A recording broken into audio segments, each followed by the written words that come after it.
Halo, selamat pagi guys. Pagi ini kami dalam perjalanan menuju ke Keraton Surakarta Hadiningrat atau Keraton Surakarta yang letaknya ada di Kota Solo. Jadi Istana Kerajaan Kasunanan Surakarta Hadiningrat ini didirikan oleh Sri Susuhunan Pakubuwono II.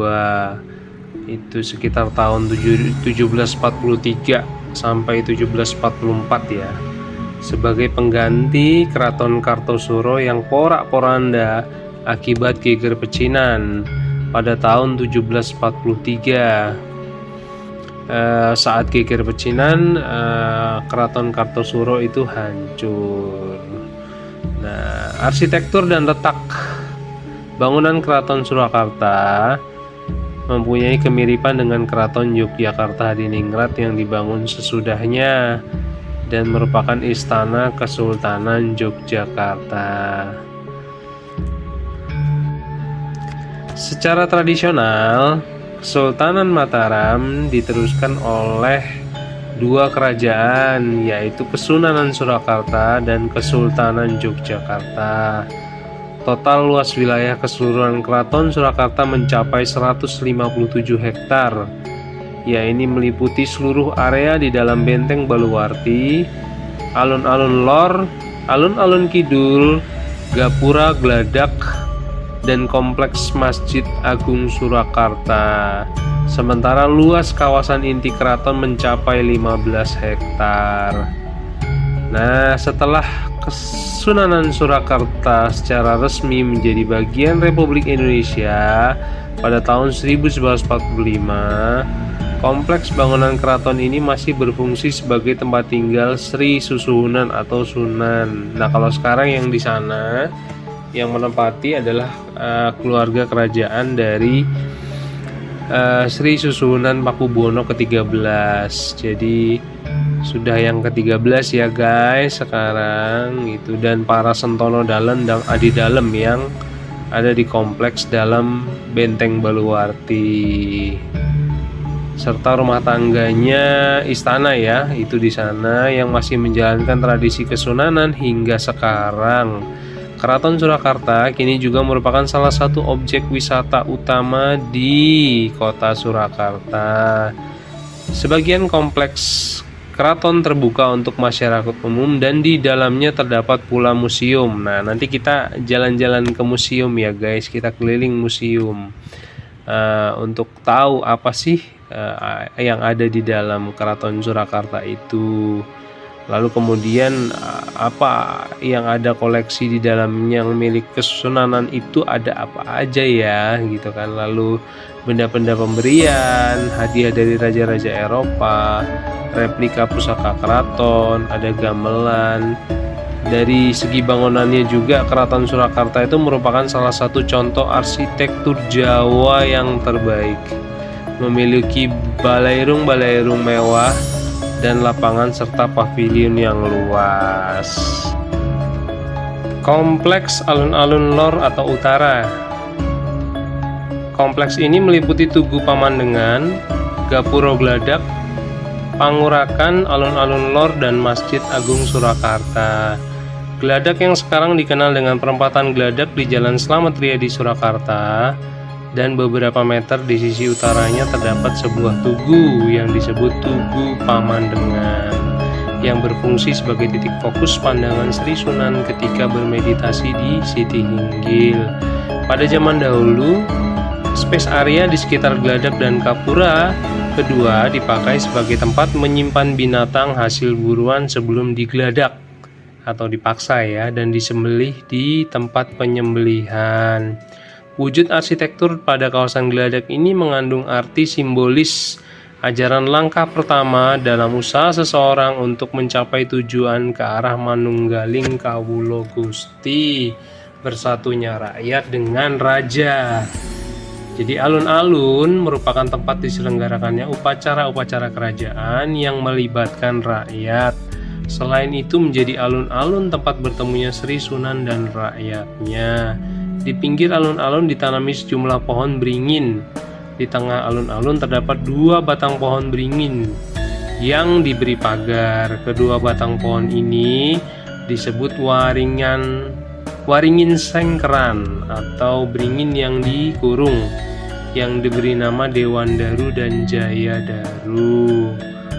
Di sebelah barat alun-alun lor terdapat Masjid Agung Surakarta. Masjid Raya ini merupakan masjid utama kerajaan dan didirikan oleh Sri Suhunan Pakubuwono yang ketiga pada tahun 1750 ya. Bangunan utamanya terdiri atas serambi dan masjid induk.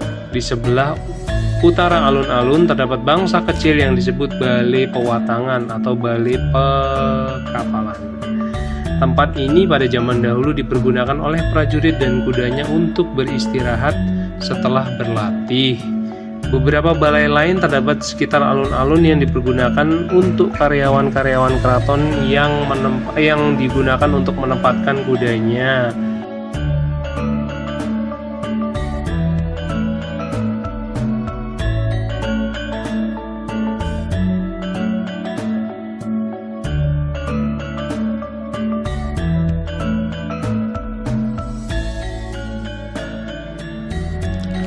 Kompleks Sasana Sumewa dan Kompleks Siti Inggil Lor atau yang di sebelah utara ya. Sasana Sumewa merupakan bangunan utama terdepan di Keraton Surakarta. Tempat ini pada zamannya digunakan sebagai tempat untuk menghadap para punggawa, pejabat menengah ke atas dalam upacara resmi kerajaan. Di kompleks ini terdapat sejumlah meriam diberi nama Kiai Pancawura atau Kiai Sapu Jagat. Nah, meriam ini dibuat pada masa pemerintahan Sri Sultan Agung Prabu Honyo Krokusumo. Di sebelah selatan Sasana Sumewa terdapat Kompleks Siti Inggil.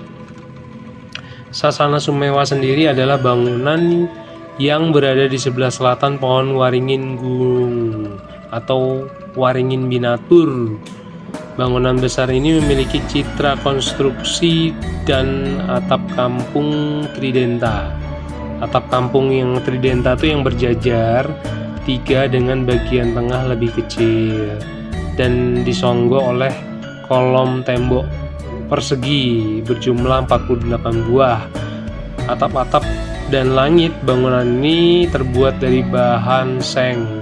Sedangkan lantai bangunan ini ditinggikan dan diplester sesuai dengan namanya ya. Pagelaran tuh area terbuka, sasana itu tempat atau rumah, Sumewa itu menghadap.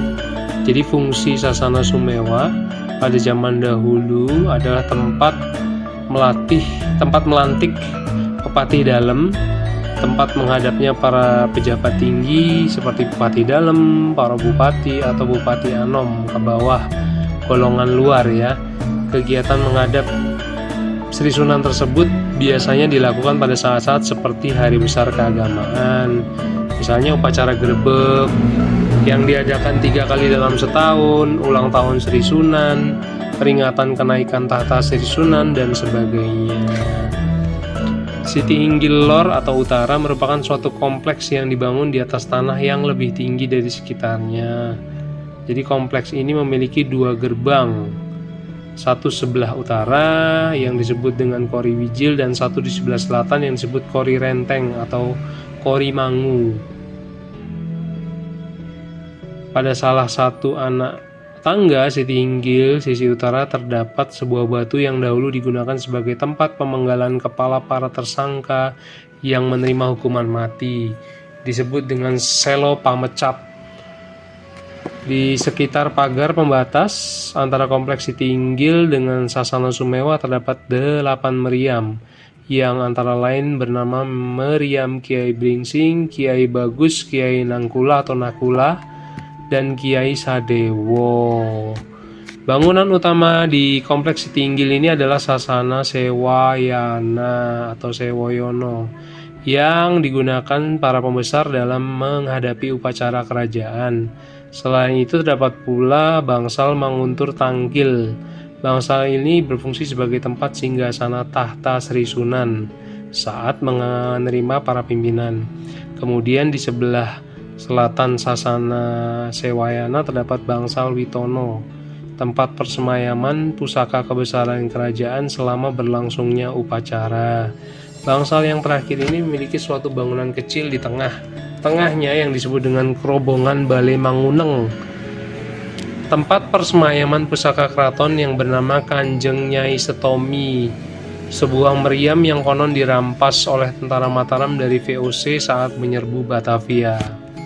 Di sebelah timur Sasana Sewayana dan Witono terdapat dua bangunan bangsal, yaitu bangsal Gandekan Tengen di bagian utara dan bangsal Angun-Angun di bagian selatan. Sementara di sebelah baratnya terdapat bangunan bangsal Gandekan Kiwo di bagian utara dan Balebang di bagian selatan.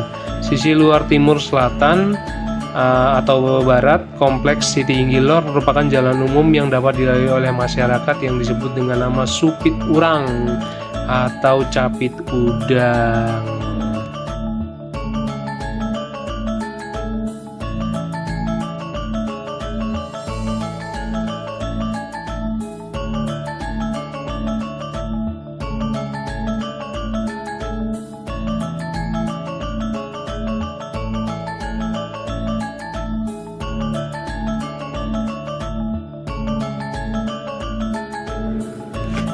Kompleks Kamandungan Lor atau Utara ya.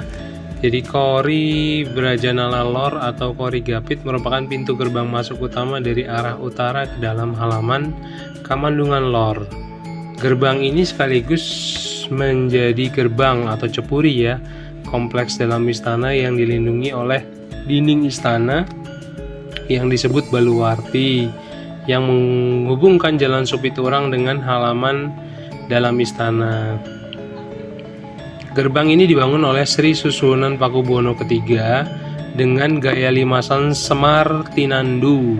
Semar Tinandu itu merupakan gerbang yang memiliki atap trapesium seperti joglo, tanpa tiang, dan hanya ditopang oleh dinding yang menjadi pemisah satu kompleks dengan kompleks berikutnya. Pada sisi bagian kanan dan kiri, barat dan timur ya, dari Kori Brajanala Lor terdapat dua bangsal Brajanala, dan di sebelah dalamnya terdapat dua bangsal Wisamarta yang berfungsi sebagai tempat jaga pengawal istana. Selain itu di timur gerbang ini terdapat menara lonceng yang disebut Jam Panggung. Di tengah-tengah kompleks ini hanya terdapat halaman kosong. Bangunan yang terdapat dalam kompleks ini hanya di bagian tepi halaman. Dari halaman ini pula dapat dilihat sebuah menara megah yang disebut Panggung Songgobuwono yang terletak di kompleks berikutnya, yaitu Kompleks Sri Manganti. Bangunan utama dan paling menonjol di kawasan ini adalah Kori Kamandungan Lor yang memiliki topengan atau anjungan beranda berhias motif sulur dan makhluk-makhluk mitologi. Di atas Kori Kamandungan Lor bagian dalam terdapat ukiran gambar bendera merah putih atau gendero Hulo Klopo dan bermacam senjata perang, di mana di tengah terdapat gambar daun kapas dan di atasnya terdapat gambar mahkota. Gambar tersebut secara keseluruhan disebut Sri Makutorojo yang merupakan simbol dari Keraton Mataram sebagai pendahulunya. Di depan sisi kanan dan kiri gerbang yang bernuansa warna biru dan putih ini terdapat dua arca Dwara Pala. Di sebelah kiri dan kanan Kori Kamandungan Lor terdapat bangunan Balai Rata, yaitu los-los sebagai tempat parkir kereta-kereta dan kendaraan-kendaraan yang akan digunakan oleh Sri Sunan. Kompleks Sri Manganti Lor atau Utara. Nah, nama Kori Sri Manganti berasal dari kata Sri yang berarti raja dan Manganti yang berarti menunggu. Jadi kawasan ini berfungsi sebagai tempat para tamu menunggu giliran untuk bisa bertemu dan menghadap raja. Di halaman Sri Manganti terdapat dua bangunan utama, yaitu Bangsal Morokoto atau Smarakata di sebelah barat dan Bangsal Mercukunda di sebelah timur. Bangsal Morokoto digunakan untuk menghadap para pegawai menengah ke atas dengan pangkat Bupati Lebet ke atas. Tempat ini pula menjadi tempat penerimaan kenaikan pangkat para pejabat senior. Selain itu, Bangsal Marakata juga digunakan untuk latihan menari dan mendalang.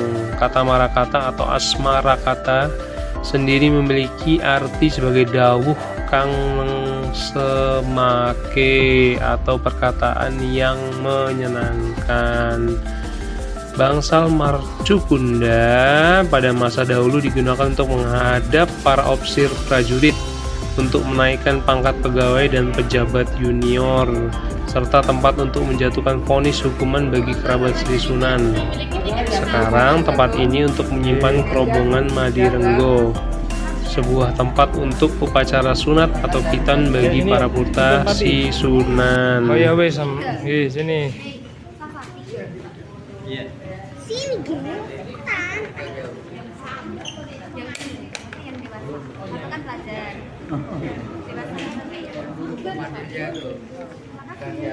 Tasya. Tasya. Pak Purwanto ya. Ngapunten, Mbak.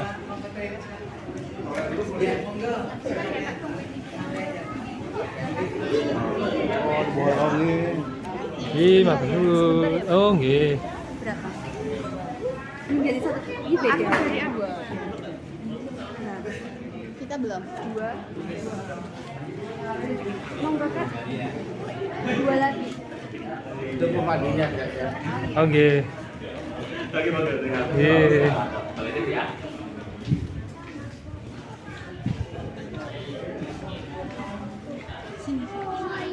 Liatin pemandu di depan pel. Mari.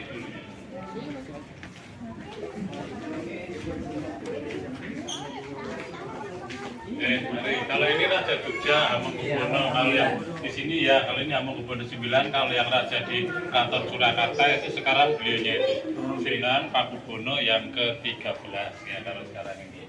Kalau ini Pakubono yang ke-12. Nah, yang ini yang ke-12, ini Pak Karno. Jadi dulu, sini yang dulu menjadi wakil presiden ya, zamannya Pak Karno dulu. Tapi kalau yang sekarang yang di dalam keraton rajanya yang beliau itu. Jadi kalau yang ini kan tentang waktu bergabungnya keraton dengan Indonesia ya. Jadi pada tanggal 1 September tahun 1945 Raja di Keraton Surakarta ini menyatakan mendukung dan bergabung dengan Republik Indonesia. Jadi ini pernyataannya kepada Pak Karno. Kalau ini dari Hamengkubuwono yang ke-9 yang juga menyatakan bergabung dengan Indonesia, itu terjadi tanggal 5 September tahun 45. Dan setelah pernyataan bergabung ini, Surakarta dan Yogyakarta itu menjadi daerah istimewa gitu. Jadi kalau ini namanya Keraton Surakarta. Kalau rajanya Sri Susunan Pakubono. Nah, itu yang sekarang di dalam keraton, umurnya sekarang 77 tahun. Nah, itu. Jadi kalau Keraton Surakarta ini istananya sudah didirikan sejak tahun 1745. Jadi ini nanti para tamu ini di dalam kita jalan-jalan atau masuk ke dalam keraton itu bersama-sama, karena keraton ini masih ditempati raja dan tidak sembarangan itu bisa masuk ke tempat-tempatnya. Keraton sendiri luasnya itu 54 hektar. Jadi tidak semua tempat bisa dikunjungi. Itu nanti saya yang akan mengantarkan untuk masuk ke daerah-daerah yang bisa dikunjungi. Jadi nanti berkunjungnya ke keraton dulu, rumahnya raja. Yang kedua museum, isinya dari keraton ditaruhnya di museum. Nah nanti di sini bebas menggunakan kamera, foto dan video gitu. Nah pertama masuk ke dalam keraton, semua para pengunjung keraton Kartosuro pun hancur, akhirnya rusak karena perang oleh Raja Pakubono yang kedua, itu dipindahkan. Nah menemukan satu desa yang bernama Desa Solo, yaitu di tempat ini. Jadi di sini dulu ada sebuah desa yang bernama Desa Solo. Kemudian tempat ini dulu dibeli oleh Raja Sri Susunan Pakubono II, dipilih untuk didirikan sebuah istana. Kemudian tanggal 17 Februari tahun 1745, Keraton Kartosuro diboyong ke Desa Solo ini, kemudian didirikan keratonnya di tempat ini dengan nama Keraton Surakarta. Jadi setelah itu nama Solo sudah tidak digunakan lagi, sudah dirubah resmi menjadi Surakarta. Sura yang berarti kalau apa itu artinya terang. Itulah dimulainya keraton yang kita kunjungi ini. Tetapi pada waktu itu ada Belanda yang sukanya itu mengadu domba, jadi terjadi